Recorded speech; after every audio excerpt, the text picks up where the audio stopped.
We have Craig Beauchamp and Rahj Levinson in the studio today. Both are Nelson-based musicians who you may recognize from their popular six-piece band, the Hilties. The pair have spun off into electro-funk music with a duo called Dinosaur Fight.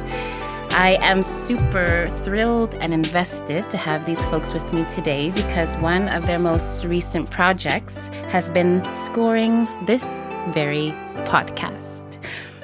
Craig and Rahj, welcome to the studio today. Thanks for having us. Hey.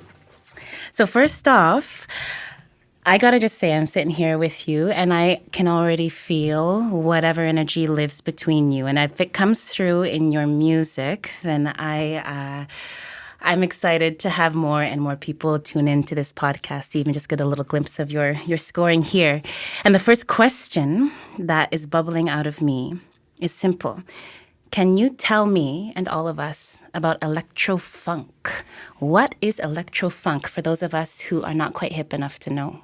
I guess, well, it's just genres are so weird, but I guess it's a term we came up with, if you can say we came up with it, that just encapsulates kind of like the kind of music we are making as a duo, which is kind of like funk music, but we use a lot of electronic elements like drum machines and stuff, so it kind of makes it's electro just by default in that way. So it's kind of the sound that seems to be coming out of our music a lot. It's just kind of an electrified funk kind of groove. And we often use the ending being hip hop, not hip hop, hip pop. So I feel like I think in rhyme, and I've always been very drawn to hip hop because it kind of displays the way my thought pattern happens. And we also are quite unapologetically drawn to pop music, and we have a lot of interests that we share going back to like music we were brought up on, and we get to explore a lot of those different ideas in this project. Wow. So I understand that when you guys create music live, you're often improvising. Can you tell us about the world of improvising on the spot? Pressure's on, audience is with you. What is it like to enter into that? Well, one of our secrets is we have talkback microphones, and we have so often people think Rahj's microphone's not working, but he's actually just talking to me. And when we improvise, it's we use familiar music as kind of a jumping off point, and we often will catch a vibe of something from that song, and Rahj will say, hang on this, and then we'll go into this. And Rahj's musical talent, I would say, is a lot more advanced than mine, but I'm excited and very in the moment, and we always are having a lot of fun, that's for sure. Beautiful. Yeah, we really like just the philosophy of playing improvised music in the sense that it's just like in the moment and kind of like the music plays the band kind of vibe where it's just anything can happen, and it keeps it really exciting and fresh. And yeah, I feel like every time I tell people it's happening live is when we make a mistake. We're not trying to prove that it's live. No, it just happens that way. Yeah. It keeps me in the moment too, personally. Like if I'm playing something that's written, I'm always thinking about what's happening and next. And then when we're improvising, I just feel like I'm just always in the moment and free in a way that's not the same when I'm playing something that's already composed. Totally. And so I wonder then, being in this genre, nebulous genre of electro-funk, it feels like already a lot of folks are going to be wondering, what is this we're coming to? And that feels like, is that a part of the playing field you want? Yeah. I mean, I don't think electro-funk really like encapsulates what we sound like. It's very hard to describe what we do. And I find that in a lot of music, but that's a part of it for sure. So hopefully it gives people enough of an idea that they want to come check it out. Mm-hmm. Curiosity to learn more. So then taking that kind of free form, hard to pin down with a single phrase way of making music, what was it like then to score for this podcast, having to create something very particular for a very particular medium? It was fun. That like? Yeah, it was lots of fun. We actually started by doing a bit of improv. We kind of like thought about different styles, genres, and themes and stuff, and we're like, oh, let's try like a dancey one, let's try a hip hoppy one, and then kind of. I like the one that we ended up going with was, I think I said I was thinking something like Cheers meets Randy Newman and Charlie Brown, and Raj gave his interpretation on that, which ended up spinning into the score of this podcast. We were actually like, when we were naming all the ideas to send over, it was like intro. You give them all names, and the one that initially, the name for that one initially was Randy. And I was like, no, we got to rename that. It's gonna. So we named it. I forget what we named it, but initially it was called Randy. I gotta say, no, maybe that was what we.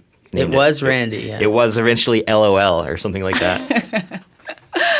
So I wonder, I'm very curious about the name Dinosaur Fight. And even though you're using like the image of a dinosaur and there's fight, there's something playful in a name like that. Can you tell us about it? Yeah, well, I have to give credit where credit's due.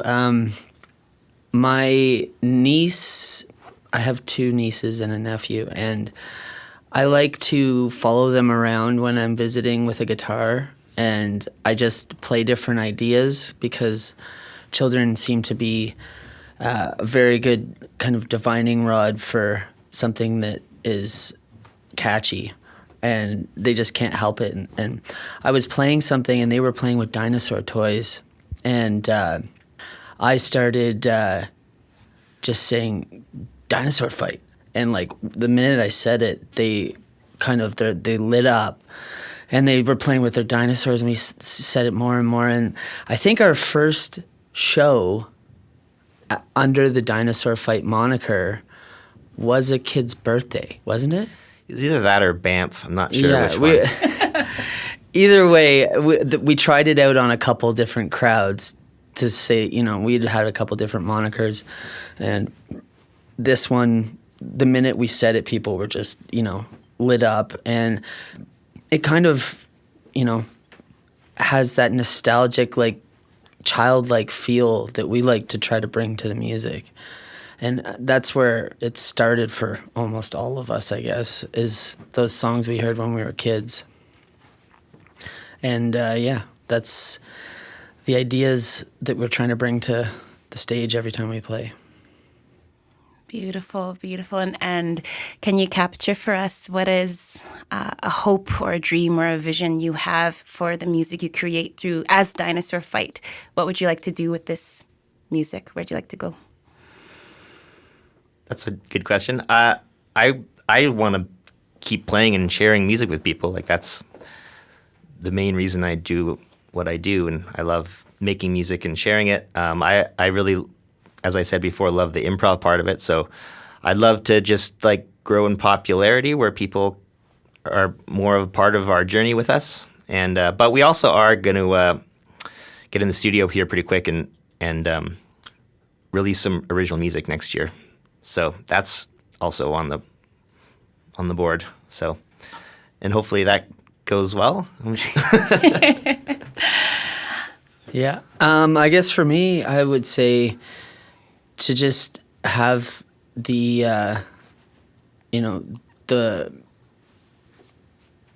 opportunity to get on stage.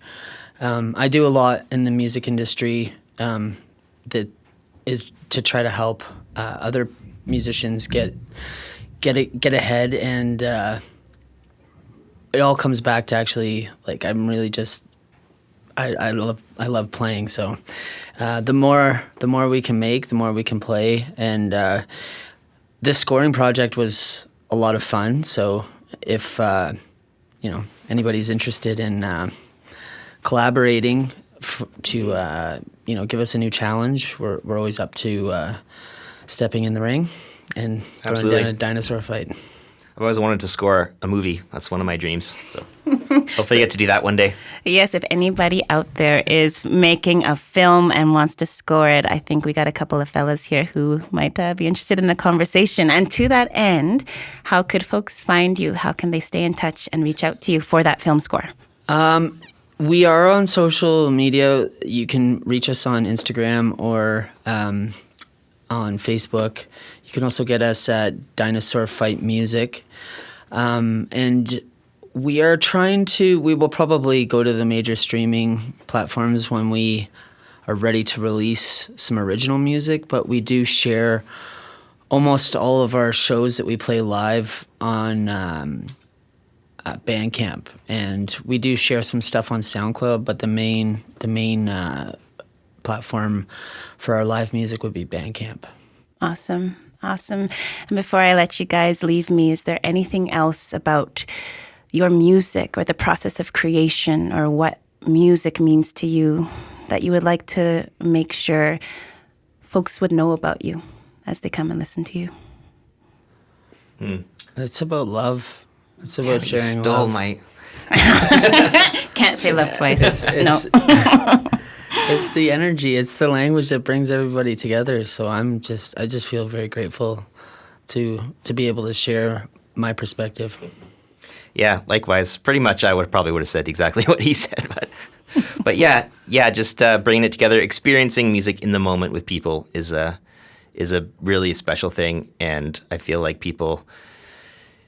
It's a healing thing to, you can watch a concert online or listen to music, but being there in the room with people making music and with other people experiencing the music at the same time is super special. So I want to keep that going as much as I can in the world. Beautiful. Thank you both so much. Thank you, Raj. Thank you, Craig. Thank you for speaking to your work and inspiring us to listen to more of your work. And, Thank you. Thank you very much. Yeah. It's great to be on the podcast. See you later. See ya. Thank you for listening to the Vibrant Basin podcast. I'm your host, Shayna Jones.